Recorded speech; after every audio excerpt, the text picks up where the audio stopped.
విష్తో వచ్చేసింది ఖతర్నాక్ వార్తలకు వచ్చేసింది మొదలే ఈ వార్తతోనే సురియేద్దాం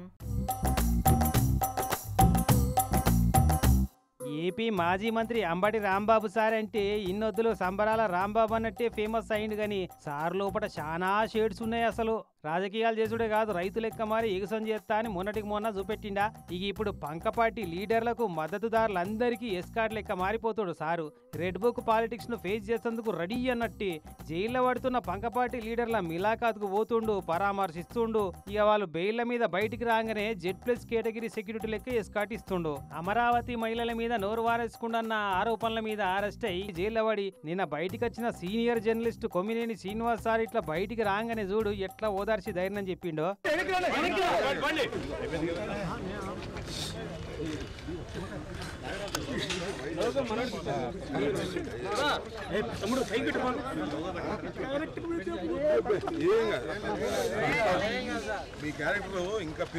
అంతకుముందు అరెస్ట్ అయిన పోసాని కృష్ణమురళి సారికి కూడా నేనున్నా అని భరోసా ఇచ్చిండు మాజీ MP cum YCP leader Nandigam Suresh సార్ను మొన్నటికి మొన్న మాజీ ఎమ్మెల్యే వల్లభనేని వంశీ సార్ను అంతకంటే ముందు పంకపాటి సోషల్ మీడియా ఇన్ఛార్జులు వర్కర్లను కూడా కలిసి జైళ్ళకెళ్ళి బయటికి వస్తుంటే ఎస్కాట్ లెక్క నిలబడ్డాడు ఇంటికి ఎనుగర్ర ఎంత ముఖ్యమో పార్టీకి పెద్ద దిక్కు అంతే ముఖ్యం అన్నట్టు పంకపాటికి ఇప్పుడు పెద్ద దిక్కు అవుతుండు రాంబాబు సారే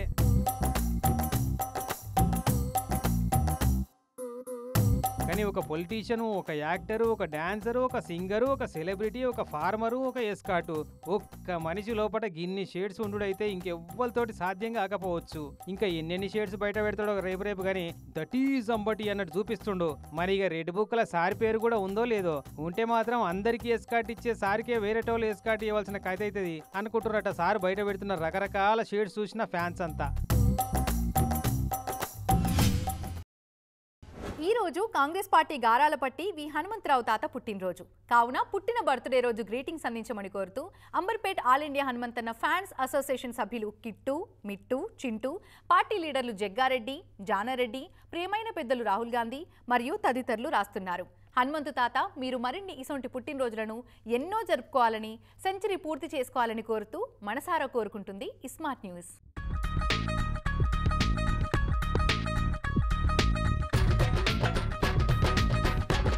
ఓహో బర్త్డే బాయ్ ఆగుతలేడు కదా పార్టీకి పిలిచి మనం పోయే వరకే ధూమ్ధామ్ ఎగురుతున్నాడు పో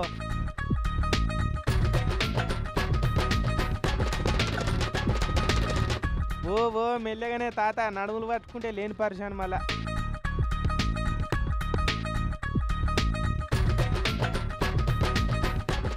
ఎవ్వనికి ఇంటలేడు కదా మళ్ళా పక్క పంటి జగ్గన్న సార్ ఉండే ఇక ఆగుతారు ఇద్దరికి ఇద్దరేనే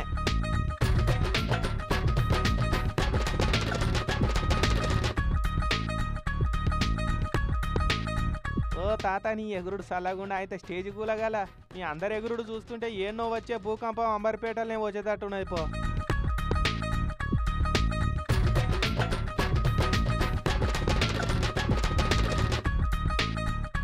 చూసిరు కదా Amberpet share birthday boy Hanumanthu తాత జోరు స్వతంత్రం వచ్చిన ఏడాదికి వచ్చిన పటేల్ సాబుకు నిన్ననే 77 ఏళ్ళు నిండి 78 పడ్డాయి అయినా కూడా చూడురి ఆ జోరైతే తగ్గుతలేదు మహానుభావుడు ఈ రోజులలోనే ఇట్లున్నాడంటే ఆ రోజులల్లా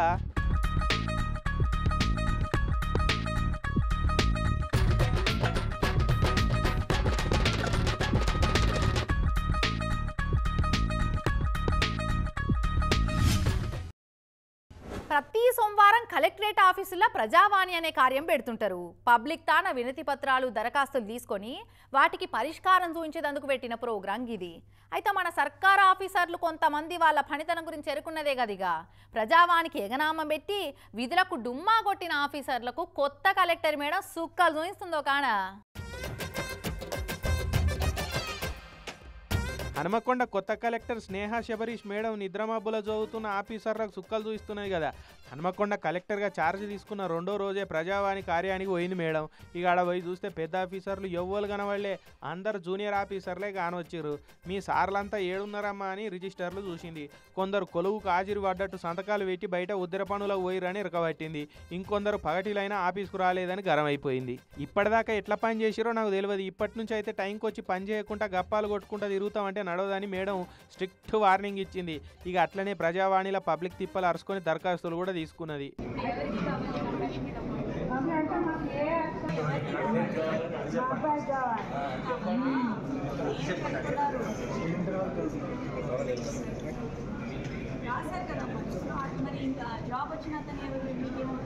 ఓ దిక్కు పబ్లిక్ తోటి శాంతంగా మాట్లాడుకుంటేనే రూల్స్ తప్పిన వాళ్ళ మీద సీరియస్ యాక్షన్ తీసుకున్నది. హనుమకొండల ఏడాది నుంచి పర్మిషన్ లేకుండా నడుస్తున్న ప్రైవేట్ స్కూల్ను సీజ్ చేయించింది.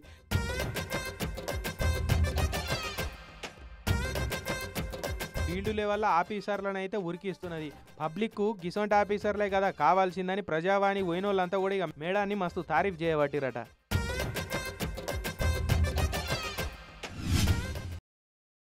ఇండ్లు కిరాయికి ఇస్తారు, బండ్లు కార్లు బస్సులు కూడా కిరాయికి ఇస్తారు, ఫంక్షన్ హాల్లు టెంట్ హౌస్ సామాన్లు కూడా కిరాయికి ఇస్తారు. అయితే ఒక ఆయనకు పెన్లాంగ్ కిరాయికి వచ్చిందట నోళ్ళ. పెన్లాంగ్ కిరాయికా? ఇంటుంటే ఇడ్డూరం అనిపిస్తుంది అనుకుంటున్నారా? కాదు కాదు, అది నిజం. పెన్లు అయితే లేదని బ్రోకర్లను నమ్ముకున్న ఒక పెళ్లి కాని ప్రసాద్ను నమ్మించి పెన్లైన ఆమెను కిరాయికి పట్టుకొచ్చి మళ్ళా పెళ్లి చేసి పిచ్చోళ్ళని చేసిరట పిల్లగానోళ్ళను.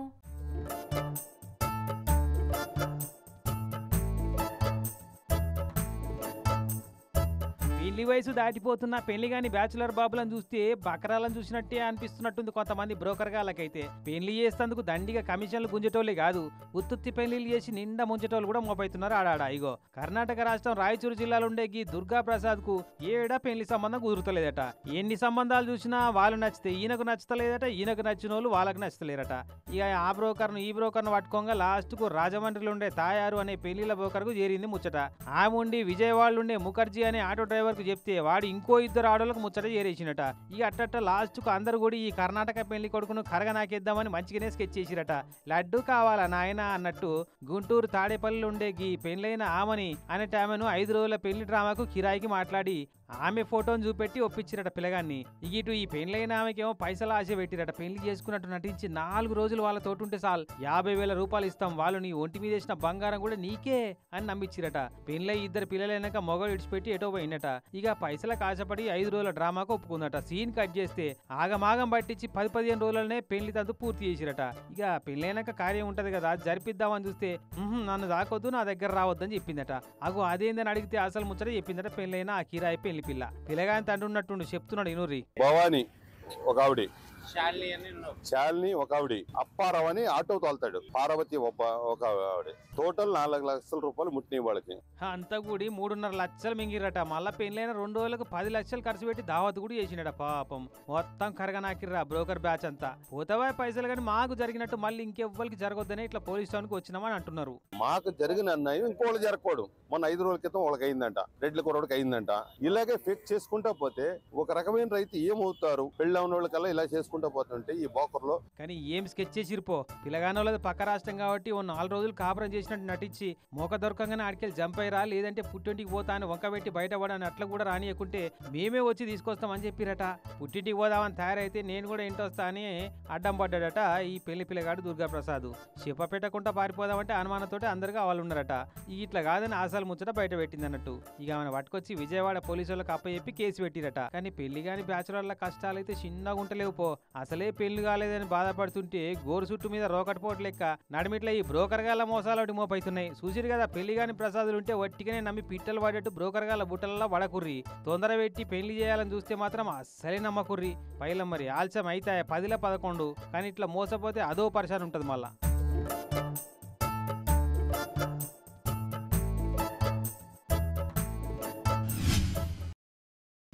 డ్రైవింగ్ ఫీల్డ్ అంటే ప్రయాణం చేసినంత సంబరం ఉండదు. డ్రైవింగ్ ఫీల్డ్లో ఆడోళ్ళు అసలే కనబడరు. చాలా సాధక బాధకాలు ఉంటాయి.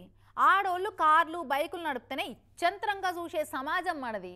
అసోంటిది ఒక మహిళ ఆర్టీసీ బస్సు నడిపితే ఇంకెట్లా చూస్తుంది? కానీ అవన్నిటిని దాటుకొని దేశ రాజధానిలోనే బస్సు స్టీరింగ్ పట్టింది సరిత అనే మహిళా డ్రైవరు. కండక్టర్గా టికెట్ ఇచ్చుడే కాదు, బస్సును నడిపి అందరూ ముక్కు మీద వేలేసుకొని చూసేటట్టు చేసింది. అసొంటి మహిళా డ్రైవర్ ఇంటి పరిస్థితి తెలుసుకొని మన తెలంగాణ రవాణా మంత్రి పొన్నం సార్ ఆమెకు హైదరాబాద్లోనే ఆర్టీసీ డ్రైవర్ కొలువిపించిండు. ఆ ముచ్చట అరుస్కరమ్మని మా రిపోర్టర్ ఎలేందర్ అన్నను పంపించినాం. అన్నా ఏందే ముచ్చట? ఎలేందరు తయారే ఉన్నావా? ఢిల్లీ ఆర్టీసీల కొలువు బంద్ చేసి హైదరాబాద్ ఆర్టీసీల కొలువు చేసుడు ఎట్లా అనిపిస్తున్నది? అసలు అక్కడి నుంచి ఇక్కడికి ఎందుకు రావాల్సి వచ్చింది అర్స్కరాజరా? సార్ హ్యాపీగా అనిపిస్తుంది, ఎందుకంటే మా అమ్మ నాన్న హ్యాపీగా ఉన్నారు సార్. ఎన్ని రోజుల నుంచి ఇంకా ఉద్యోగం రాలేదని బెంగపడుతుండే సార్. ఇప్పటికి నేను చేస్తున్నాను, వాళ్ళకి తెలిసింది 2 days బ్యాకే. సో అమ్మ నాన్న హ్యాపీగా ఫీల్ అవుతున్నారు సార్. మా ఫ్యామిలీ మొత్తం సపోర్ట్ సార్, మా 3 అక్కలు అందరు సపోర్ట్, మా ఊరి వాళ్ళు కూడా సపోర్ట్ సార్, అట్లేం లేదు. అదట సంగతి. ఢిల్లీలో కొలువు మంచిగానే ఉండేనట, గుర్తింపు కూడా వచ్చిందట, రాష్ట్రపతి అవార్డు వచ్చింది. మరి ఇవన్నీ ఇడిచిపెట్టి ఈడదానికి ఎందుకు వచ్చినావు అక్క అంటే, అమ్మ నాన్న సార్ వాళ్ళకి ఇక ఏం లేదు. నాన్న కళ్ళు కనిపించవు, ఆయనకు కూడా సరిగా నడవడానికి రాదు. అమ్మకు కాలు ఇరిగింది సార్. అయ్యో పాపం, నాయన కళ్ళు కనబడాయట, అమ్మ కాళ్ళు ఇరిగినాయి. ఇక వాళ్ళని చూసుకునే తందుకే పనివాడ కొలువు బంద్ చేసి ఈడదానికి వచ్చిందట పాపం. అంత చిన్న శాలరీలో నేను ఏం చేస్తాను సార్, అందరినీ పోషించాలంటే ఇబ్బందిగా అనిపించింది. అలాగని నేను పెళ్లి చేసుకోలేదు సార్, వాళ్ళతోనే గడిపాను, ఇంకా వాళ్ళతోనే ఉండాలనేసి ఒక నా ఆశ సార్. అంతే కదా మరి, తెలంగాణ సర్కార్ మంచిగానే సపోర్ట్ ఇచ్చిందా అని అడిగితే, పొన్నం ప్రభాకర్ సార్ని, తెలంగాణ గవర్నమెంట్కి ఇద్దరికి థ్యాంక్ యూ చెప్పుకుంటున్నాను. సీఎం సార్ కూడా ట్విట్టర్లో మెసేజ్ ఇవ్వడం జరిగింది, చాలా హ్యాపీగా అనిపించింది సార్. తెలంగాణ చీఫ్ మినిస్టర్ సార్కి కూడా నా తరపు నుంచి, మా ఫ్యామిలీ తరపు నుంచి ధన్యవాదాలు తెలుపుకుంటున్నాను సార్. ఈనర్ కదా, యాదాద్రి భువనగిరి కాడుండే ఈ సరితక్క పరిస్థితి చూసి మన సర్కారు హైదరాబాద్ ఎంజీబీఎస్ డిపోల డ్రైవర్ కొలువు ఇప్పించింది. ఫస్ట్ ట్రిప్పే హైదరాబాద్ మిర్యాల కూడా నాన్ స్టాప్ బస్సు నడిపింది అక్క.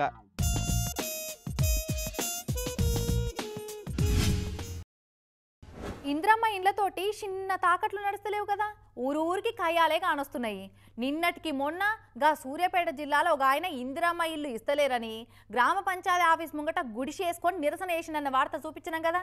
ఇక నిన్న వరంగల్ జిల్లాలో ఒక ఆయన ఇందిరమ్మ ఇల్లు కావాలని ఏకంగా వాటర్ ట్యాంక్ మీదకి ఎక్కి ఆడికెళ్ళి దుంకి సస్తా అని బెదిరియబట్టిండి గిట్లా.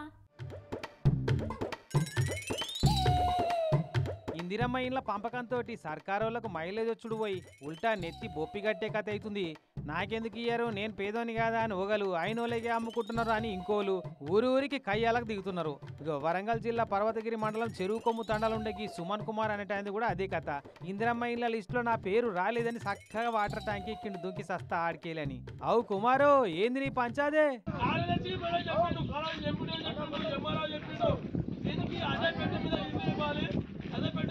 మరి ఇల్లు కాలిపోయిందని అభ్యర్థి మీద చేయమని ఎమ్మెల్యే గారు కూడా చెప్పిపోయాడు.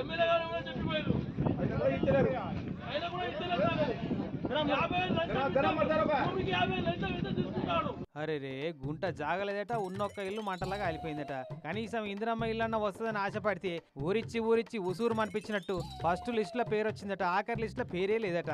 ఇక నాకు ఇల్లు ఇత్తరా, ఇడికెళ్ళి దుంకి చావాలనా అని వాటర్ ట్యాంక్ ఎక్కిండు. అగో ఇడిదికు కొసాకొస్తుండు. ఓ పిల్లగా, ఆయనతో కాలు జారిన కళ్ళు తిరిగిన ఆడికెళ్ళి పడ్డవంటే బొక్కలని సూరైతాయి. పోలీసు వాళ్ళు వచ్చిరు కానీ జర అసంత జరిగి కూర్చొని నిమ్మలంగా.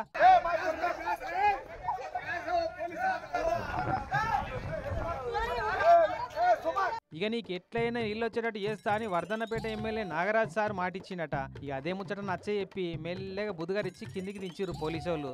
మరి ఊరికి ఎంతమందికి ఇండ్లు పంచుతున్నారో, ఏం చూసి అర్హులను ఎంపిక చేస్తున్నారో కానీ జర ఏందైనా అసలైన పేదోళ్లకు మొదలు ఇండ్లు వచ్చేటట్టు చూస్తే బాగుండు అనుకుంటున్నారట పబ్లిక్ అంతా. కానీ జనతా గ్యారేజ్ ఇక్కడ అన్ని బండ్లు రిపేర్లు చేయబడును అన్నట్టు అన్ని సమస్యలకు పరిష్కార కేంద్రాలు లెక్కనే మారిపోతున్నాయి కదా ఈ సెల్ ఫోన్ టవర్లు, వాటర్ ట్యాంకులు. అయితే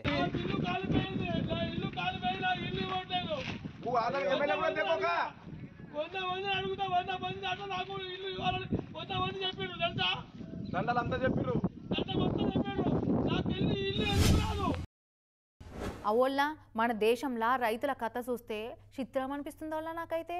ఎరువులు, పురుగుల మందులకు సబ్సిడీ ఇస్తారు, పంట పెట్టుబడులు ఇస్తారు, రుణమాఫీలు చేస్తుంటారు, పంటలకు బీమా కల్పిస్తారు, పంట లోన్లు ఇస్తారు, మద్దతు ధరలు కూడా కల్పిస్తారు. కానీ అంగట్లు అన్నున్నా అల్లున్నోట్లే శని ఉన్నదన్నట్టు పంట చేతికొస్తే కొనే నాదుడే ఉంటలేరు అసలు. పండిన పంటను అమ్ముకోవాలంటే ఆ పంట పండించిన దానికంటే ఎక్కువ కష్టమవుతున్నది వాళ్లకు. పంట కొనుగోలు కేంద్రాల కాడ పొద్దు మాపు తేడా లేకుండా పడిగాపులు కాయాల్సి వస్తుంది. ఇక చూడు రాదుర్రి గా మామిడి పండ్ల రైతుల కథ ఎట్లుందో. కిలోమీటర్ల కొద్ది ట్రాక్టర్లు వాటి నిండా మామిడి పండ్లే. రోడ్డు పంట క్యూ లైన్ కట్టి రోజుల సంధి నీరివడి ఎదురు చూస్తున్నారు. పండ్లు కొనే వంత ఎప్పుడు వస్తుందా అని ఈ రైతులంతా. చిత్తూరు జిల్లా గంగాధర నెల్లూరు కాడ చిత్తూరు పుత్తూరు నేషనల్ హైవే మీద ఓ మామిడి పండ్ల ఫ్యాక్టరీ ముంగట వందల కొద్ది ట్రాక్టర్లలో మామిడి పండ్లను పట్టుకొచ్చి పిట్టకు పెట్టినట్టు ఎదురు చూస్తున్నారు. ఇట్లా ఈ రైతన్నైతే నిద్ర కాసక ట్రాక్టర్ బానెట్ మీదనే నిద్రపోయింది. ఇట్లా గిటారు ఉన్న వాళ్ళకు ఫస్ట్ అమ్ముకునే ఛాన్స్ దొరుకుతుందట. ఇక లేదంటే వంత వచ్చేదాకా పడిగాపులు గాయవలసిందేనట. ఎన్కోళ్ళు వెనకకైతున్నారు, వెనకొచ్చిన వాళ్ళు ముంగడికి పోతున్నారని ఆయనతో లొల్లి చేస్తే టోకెన్ల పద్ధతి రద్దు చేసి ముందుగా వచ్చిన వాళ్ళ పనిలే ముందుకొంటామని క్యూ పద్ధతిలో ట్రాక్టర్లు నిలబెట్టిరు.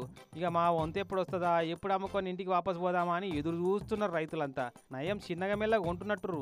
ఒక్కో తాన్నైతే పంటలను కొనేటోళ్ళు దిక్కులేక రోడ్ల మీదనే కుప్పలు పోసి బాధపడుతుంటారు రైతులు. మరి అన్ని పెట్టి అసలుదే మర్చిపోయినట్టు పండిన పంటలను అమ్ముకునేందుకే ఇంత కష్టపడవలసి వస్తుందంటే సబ్సిడీలు, రుణమాఫీలు, పెట్టుబడులు ఎన్ని ఇచ్చినా ఏం ఫాయిదా అనుకుంటున్నారట రైతులంతా.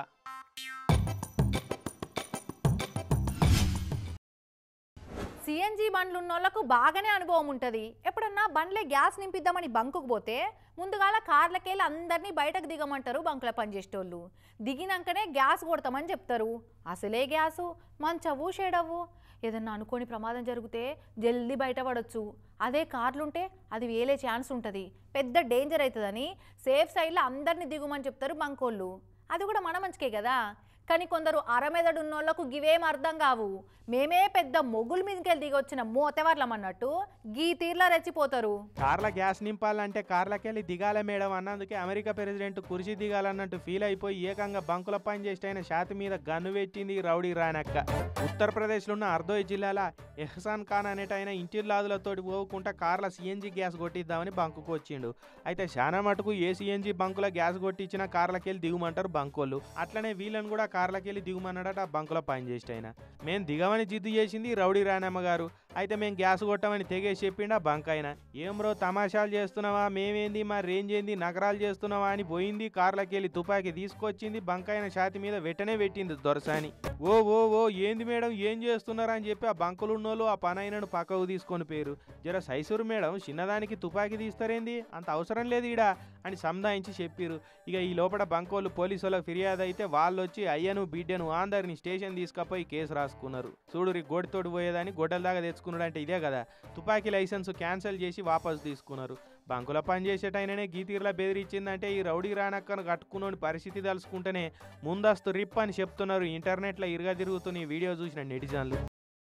డాక్టర్లంటే కనబడే దేవుళ్ళ సొంటోళ్ళు అంటారు. కనబడితే మర్యాద ఇస్తారు, మొక్కుతారు. అసొంటి డాక్టర్ను పట్టుకొని వందల మంది చూస్తుండగా చెప్పుతోటి చెంప వలగొట్టిందోళ్ళ గా నిజామాబాద్ జిల్లా డిచ్పల్లిలోగా ఆమె. ఇటు ఆడోళ్ళు అటు పోలీసోళ్ళు జనాలు పెద్ద కిరికిరే నడుస్తుంది కదా. ఎవరేం మాట్లాడుతున్నారో క్లారిటీ లేదు కానీ ఏదో సమస్యనైతే ఉందన్న సంగతి అయితే సమజైతుంది. అదేందో చెప్పుకుందాం కానీ మొదలైతే ఈ సీన్ చూడాలి. ఇక ఓయమ్మో గంత దెబ్బ కొట్టివేందమ్మో, ఏమైందమ్మా, ఎందుకు అట్లా కొట్టినావు? డాక్టర్లు అంటే దేవుతో సమానం. డిష్పల్లి కట్ట అశోక్ డాక్టర్ ఏం చేసిందంటే ఆడోళ్లకు మైండ్ రిలాక్స్ అవుతుందని మేము తలనొప్పి నరాల నొప్పి అని డాక్టర్ పోగానే హాస్పిటల్ పోగానే అక్కుపచ్చి పెడతాం. ఫస్ట్ అక్కుపచ్చి పెడతాడు ఒక మైండ్ రిలాక్స్ టాబ్లెట్. మేడం ఇది 10 నిమిషాలల్లా మీకు ఆరోగ్యం మంచిగా అయిపోతుందని టాబ్లెట్ ఇస్తాడు. అది ఇయ్యంగానే ఒక మనిషి గంట దాకా స్పృహలకు రాడు. ఆ తర్వాత పని కానిచ్చేస్తాడు. ఓహో అదా మ్యాటరు. గుడి వెనక Naa Saami టైపోయినట. డిచ్చిపల్లిలో Ayurveda acupuncture nursing home పెట్టిన ఈ ఆర్ఎంపీ డాక్టర్ అశోక్ అన్నట ఆయన ఆక్యుపంచర్ పేరు మీద వైద్యం చేస్తున్నట్టు చేసి మత్తు మంది ఇచ్చి ఆడోళ్ళ బతుకులను పంచర్ చేస్తున్నట. అట్లా చాలా మందినే ఆగం చేసిండు అని అంటున్నారు. ఐదుగురు కాపురాలు వేస్ట్ అయినాయి. ఇద్దరు మొగోళ్ళు డిస్పెక్ట్ చేసి ఇద్దరికి ఒక ఆమె చచ్చిపోయింది. ఇప్పుడైతే ఇద్దరు మొగోళ్ళతో సంసారం చేయకూడదు. ఇక మరి ఎట్లా బయటపడ్డదో కానీ ఆర్ఎంపీ డాక్టర్ల డిమాండ్లు నెరవేర్చాలని అక్కడ ఆర్ఎంపీ డాక్టర్లంతా ఓ దిక్కు ధర్నా చేస్తుంటే వాళ్ళ పనిలో వాళ్ళు ఉంటే అందరిట్లున్న అశోక్ డాక్టర్ను గుంజి కొట్టింది ఇట్లా.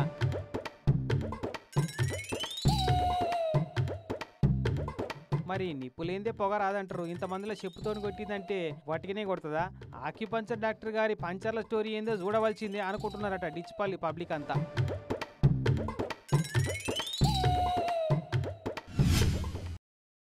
ఇవి స్మార్ట్ వార్తలు. రేపు మళ్ళా కలుద్దాం. అప్పటివరకు ఏం చేస్తారు? చూస్తూనే ఉండుర్రి టీవీ 9.